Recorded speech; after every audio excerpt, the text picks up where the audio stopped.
ಎಲ್ರಿಗೂ ನಮಸ್ಕಾರ. ಟ್ರೈಲರ್ ನೋಡಿ ಆ್ಯಂಡ್ ಸಾಂಗ್ ನೋಡಿ ತುಂಬಾನೇ ಖುಷಿ ಆಯಿತು. ಕೊಡೆ ಮುರುಗ ಅಂತಂದರೆ ಪೋಸ್ಟ್ರಲ್ಲೆಲ್ಲ ಮೀಸೆ ಎಲ್ಲ ಇಟ್ಕೊಂಡು ಪೋಸ್ಟರ್ ಮಾಡ್ಕೊಂಡಿದ್ದಾರೆ. ಆದರೆ ಸಾಂಗಲ್ಲಿ ಎಷ್ಟು ಚೆನ್ನಾಗಿ ನಗ್ನಗ್ತಾ ಮಾಡಿದ್ದಾರೆ. ಮೀಸೆ ಸ್ಟಾರ್ ಅನ್ನೋದಕ್ಕಿಂತ ಸ್ಮೈಲಿಂಗ್ ಸ್ಟಾರ್ ಅಂತಾನೆ ಅವ್ರಿಗೊಂದು ಬಿರುದು ಕೊಡ್ಬೋದಪ್ಪ. ಯಾಕೆ ಮೀಸೆ ಸ್ಟಾರ್ ಅಂತ ಇಟ್ಕೋತಾರೆ ಗೊತ್ತಿಲ್ಲ.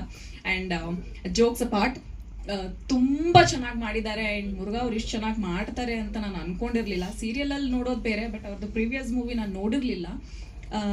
ಸಾಂಗಲ್ಲಿ ಟ್ರೈಲರಲ್ಲಿ ನೋಡಿದಾಗ ನೋ ಡೌಟ್ ಅವರು ಒಂದು ಇನ್ನೂ ಒಳ್ಳೆ ಲೆವೆಲ್ಗೆ ಹೋಗ್ತಾರೆ ಸಿನಿಮಾ ಮಾಡಲಿಕ್ಕೆ ಅಂತ ಅನಿಸ್ತು. ಆದರೆ ನನಗೆ ಯಾಕೆ ಟೀಸರಲ್ಲಿ ಜಾಸ್ತಿ ತೋರಿಸ್ಲಿಲ್ಲ ಅನ್ನೋ ಒಂದು ಕ್ವೆಶ್ಚನ್ ಅಲ್ಲಿ ಕುತ್ಕೊಂಡೇ ಯೋಚನೆ ಮಾಡ್ತಾ ಇದ್ದೆ. ಅದನ್ನ ಯಾರಿಗೆ ಕೇಳಬೇಕು? ನಿಮ್ಮನ್ನು ಕೇಳಬೇಕಾ, ಡೈರೆಕ್ಟರ್ನ ಕೇಳಬೇಕಾ?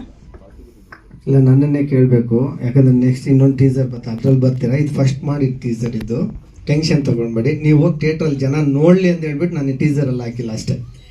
ಭಯ ಬೀಳ್ಬೇಡಿ. ನಂದು ತುಂಬಾನೇ ಇದ್ರಲ್ಲಿ ಇವರು ಕೃಷ್ಣ ಆದ್ರೆ ಇವರು ರಾಧೆಗ ರುಕ್ಮಿಣಿಗ ಅನ್ನೋಂಥ ಒಂದು ಪಾಯಿಂಟ್. ಅದರಲ್ಲಿ ನಾನ್ ರಾಧೆನಾ ರುಕ್ಮಿಣಿನ ಅನ್ನೋದು ಸಿನಿಮಾನಲ್ಲೇ ಗೊತ್ತಾಗ್ಬೇಕು. ತುಂಬಾ ಎಮೋಷನಲ್ ಆಗಿ ಒಂದು ಏನ್ ಗೊಳಗೊಳೋ ಅಂತ ಅಳೋಂಥ ಸೀಕ್ವೆನ್ಸ್ ಅಲ್ಲಿ ನಂದು ಕ್ಲೋಸ್ ಅಪ್ ಶಾಟ್ ಇಟ್ಟಾಗ ಹಿಂಗಂತ ಅಂದ್ಬಿಡ್ತಾರೆ ಬಂದು. ಅಷ್ಟು ಕಾಮಿಡಿಯಾಗಿ ಮಾಡಿದಂತಹ ಸಿನಿಮಾ. ಬಟ್ ಈ ಸಿನಿಮಾ ನನ್ನ ಕೆರಿಯರಲ್ಲಿ ನನ್ಗೆ ಯಾವಾಗ್ಲೂ ನೆನಪಿರುತ್ತೆ. ಬಿಕಾಸ್ ನನ್ನ ಮದುವೆ ಆಗಿ 15 ದಿನಕ್ಕೆ ಬಂದಂತಹ ಒಂದು ಸಿನಿಮಾ ಇದು. 15 ದಿನದಲ್ಲೇನೆ ಬಂದು ಈ ಸಿನಿಮಾನ ನಾನು ಆಕ್ಟ್ ಮಾಡಿದ್ದೆ. ಅಂಡ್ ಒಂದು ಮೆಮೊರೇಬಲ್ ಏನು ಅಂದ್ರೆ ಅನ್ಫರ್ಗೆಟೇಬಲ್ ನನ್ನ ವೆಡ್ಡಿಂಗ್ ಲೈಫ್ಗೆ ನಾನು ಅವ್ರಿಗೆ ಹೇಳಿದ್ದೆ 6 ಗಂಟೆ ಮೇಲೆ ಶೂಟ್ ಮಾಡಲ್ಲ ಸರ್, ಯಾಕಂದ್ರೆ ಇನ್ನು ನಮ್ದು ಬೇರೆ ಶಾಸ್ತ್ರಗಳೆಲ್ಲ ಇದೆ. ಅಮ್ಮನ ಮನೆಗೆ ಹೋಗೋ ಶಾಸ್ತ್ರ ಅದೆಲ್ಲ ತುಂಬಾ ಇದೆ. 6 ಗಂಟೆ ಮೇಲೆ ಶೂಟ್ ಮಾಡಲ್ಲ, ಯಾಕಂದ್ರೆ ಆನೇಕಲ್ಲಿಂದ ನಾನು ಸಿಟಿಗೆ ರೀಚ್ ಆಗ್ಲಿಕ್ಕೆ ಮಿನಿಮಮ್ 10 ಗಂಟೆ ಆಗ್ಬಹುದು ಅಂತ. ಒಂದ್ ದಿವಸ ಮೊದಲನೇ ದಿವಸನೇ ಕಾಯಿಸಿದ್ರು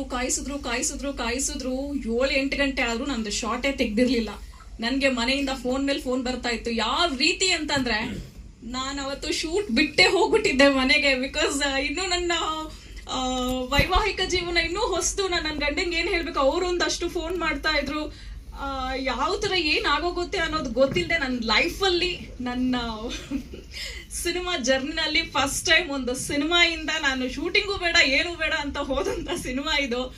ಅದಕ್ಕೆ ನಾನು ಸಾರಿ ಕೇಳ್ತೀನಿ. ಬಟ್ ಅವತ್ತು ನಾನು ಹೋಗಿರ್ಲಿಲ್ಲ ಅಂದಿದ್ರೆ ಅದು ಕ್ವಶನ್ ಬೇರೆನೆ ಆಗ್ಬಿಡ್ತಿತ್ತು ನನ್ನ ಜೀವನಕ್ಕೆ. ಸೊ ಹಾಗಾಗಿ ಅದಕ್ಕೆ ನಾನು ಸಾರಿ ಕೇಳ್ತೀನಿ. ಅಂಡ್ ಇದೇ 29ಕ್ಕೆ ಸಿನಿಮಾ ಹೇಗಿದೆ ನಾನು ನೋಡ್ಬೇಕು ಅಂತ ತುಂಬಾ ಕಾತರದಿಂದ ಕಾಯ್ತಾ ಇದ್ದೀನಿ. ಅವರ ಒಂದು ಶ್ರಮಕ್ಕೆ ಬಹಳಷ್ಟು ನೋಡಿದ್ದೀನಿ. ಅವ್ರ